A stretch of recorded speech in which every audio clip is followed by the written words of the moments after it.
અમે નક્કી કર્યું છે કે બિન રાજકીય રીતે ખેડૂતો માટે લડશું, પણ એક વાત ચોક્કસથી કહું છું કે ખેડૂતોના સારા કામ થશે, ખેડૂતો માટે મેં સપના જોયા છે, એ જો સત્તા પક્ષ પૂરા કરવા માટે તૈયાર હશે ને તો ડંકાની ચોટ પર સત્તા પક્ષની સાથે જોડાશું.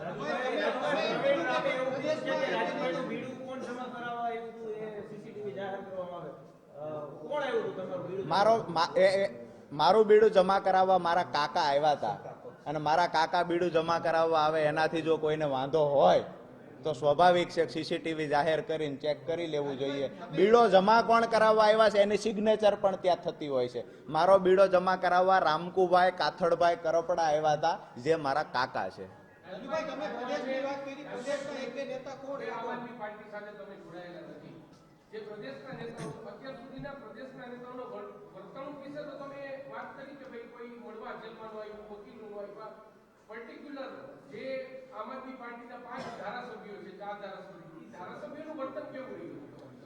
હેમંતભાઈ ખવા ભાઈ, અમારે ચૈતરભાઈ, આ લોકોએ સપોર્ટ આપવાના પૂરતા પ્રયત્ન કર્યા.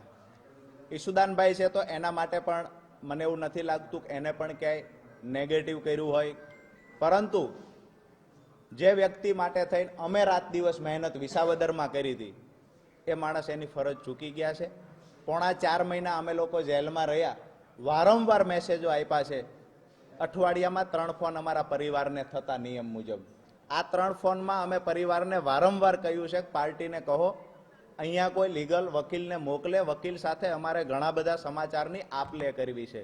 આજે દુઃખ સાથે કહેવું પડે કે પોણા 4 મહિનામાં એક પણ વખત વકીલ મુલાકાત જેલમાં પાર્ટી તરફથી ન થઈ. જી સોરી,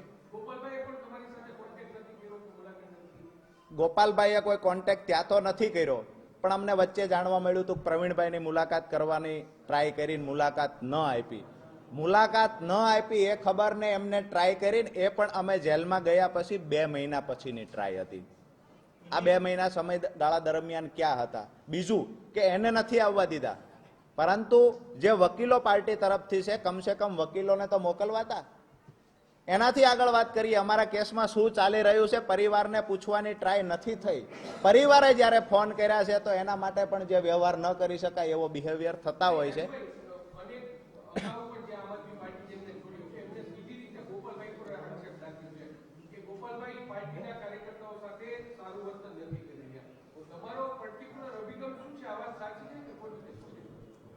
મેં પહેલા જ કહ્યું કે જે મોઢે પાન ચાવ્યા એ મોઢે કોલસો ચાવવાનો મતલબ નથી, પરંતુ પાર્ટીમાંથી જે લોકો ગયા છે એને ક્યારેય લગભગ બીજા કોઈની વાત નથી કરી.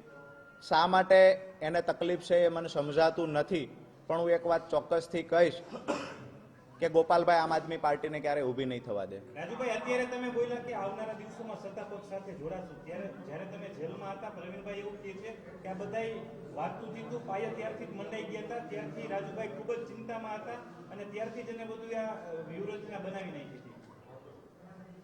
પ્રવીણભાઈ એવું કહે છે કે રાજુભાઈ ત્યારથી ચિંતામાં હતા. મને તો ચિંતા એ વાતની હતી કે પોણા 4 મહિનામાં મારી પાર્ટીનો એક પણ વકીલ અહીંયા મળવા શા માટે નથી આવતો. મને ચિંતા એ વાતની હતી કે મારા ફાધર જ્યારે પાર્ટીના સંગઠન મહામંત્રીને ફોન કરીને કહે છે કે રાજુભાઈના સમાચાર છે કે તમારે કોઈએ જેલે મળવા જવાનું છે, મારા ફાધરને કહેવામાં આવે મનોજ છોરઠિયા દ્વારા, ગોપાલભાઈના કહેવાથી કે રાજુ કરપડા જેલમાં બેઠા બેઠા ગમે એટલા મેસેજ આપે, અમે લોકો નવરા નથી, અમારે 50 પ્રકારના કામ છે. દુઃખ મને એ વાતનું હતું. ચિંતા હતી એટલે રાજુભાઈ કરપડા સત્તા પક્ષ સાથે ક્યારે જોડાશે? આ ટૂંક સમયમાં જોડાશે?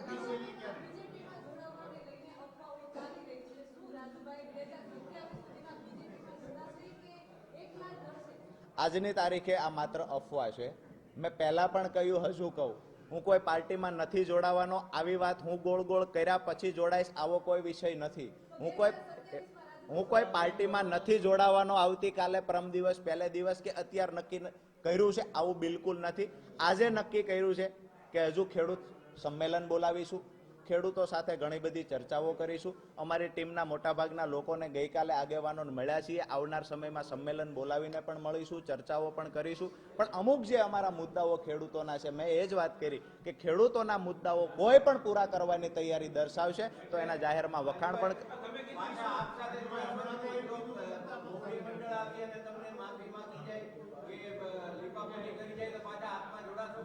ગઈકાલે રાજીનામું આપ્યા પછી મને સિંગલ ફોન આવ્યો નથી, એટલે એ કોઈ સવાલ ઊભો થતો નથી. નહીં, તમે ઈશુદાનભાઈને હેમંતભાઈના વખાણ કર્યા. આપ હેમંતભાઈ અને ઈશુદાનભાઈના વખાણ કર્યા તો બંનેને તમારી સાથે લઈ જશો કે શક્યતા ખરી કોઈ મોટા નેતા તમારી સાથે પાર્ટી જોડે બે ત્રણ લોકોનું સુરતથી આવેલાનું પાર્ટી પર પ્રભુત્વ વધતું જાય છે. મને એવું દેખાય છે કદાચ આવનાર સમયમાં કોઈ નેતા રાજુ કરપડા બનવાની કોશિશ કરશે, કોઈ નેતા મોટો બનવાની કોશિશ કરશે, તો જે ભોગ હું બન્યો છું એ નેતા એ જ ભોગ બનશે. અન્ય કોઈ નેતાઓ ઈશુદાનભાઈ, હેમંતભાઈ ગોવા આવાને તમારી સાથે રાખશો? કારણ કે કદાચ આવી શકે.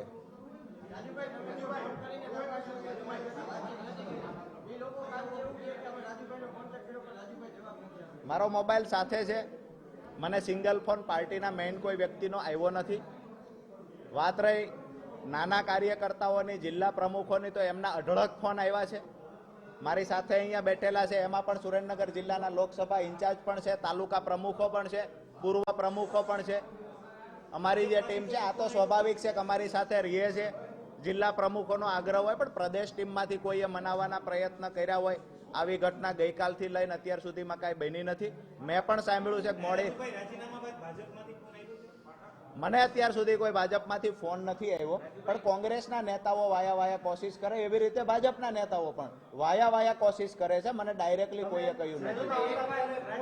એવો પ્રયત્ન કર્યો. તમે કીધું પ્રદેશના બે નામ છે, એ કયા બે નામ છે કે જે ઈચ્છતા હતા કે રાજુભાઈ જેલમાં રહે?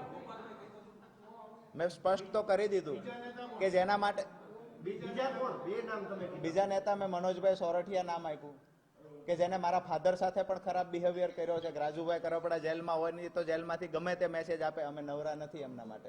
રાજુભાઈ, ખાસ એવું પણ એક વાત આવે છે કે આમ આદમી પાર્ટી છે તે ભાજપની બી ટીમ છે. આપ તો હવે આમ આદમી પાર્ટીમાં 5 વર્ષ રહ્યા, શું હકીકત શું છે?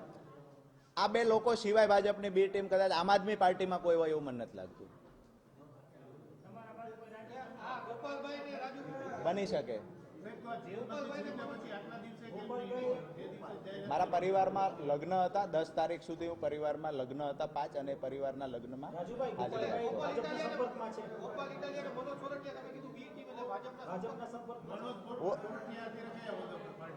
પાર્ટીમાં સંગઠન મહામંત્રી છે, મહત્વના હોદ્દા પર છે, લાંબા સમયથી છે.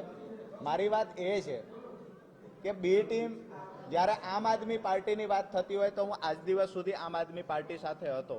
આમ આદમી પાર્ટીને બી ટીમ તરીકે કામ કરતા નથી જોયું, પણ આમ આદમી પાર્ટી મજબૂત ન થાય એના માટે આ બે નેતાઓએ કામ ચોક્કસથી કર્યું છે. એટલે મને એવું લાગે છે ક્યાંક ને ક્યાંક બી ટીમ તરીકે એ બે વ્યક્તિ કામ કરતા હોય.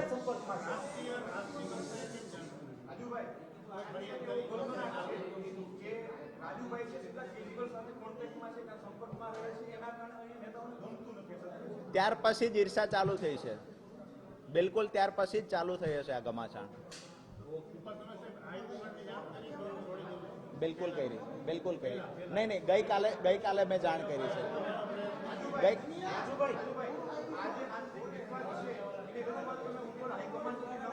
હાઈકમાન્ડ સુધી રજૂઆત કરી, પણ એમાં સમય મળતો તો મને હજુ સમજાવશું એ, પણ કાંઈ પરિણામ ન આવ્યું એટલે આખરે નિર્ણય લીધો. એનો જવાબ ગોપાલભાઈ જ આપી શકશે. એનો એક મિનિટ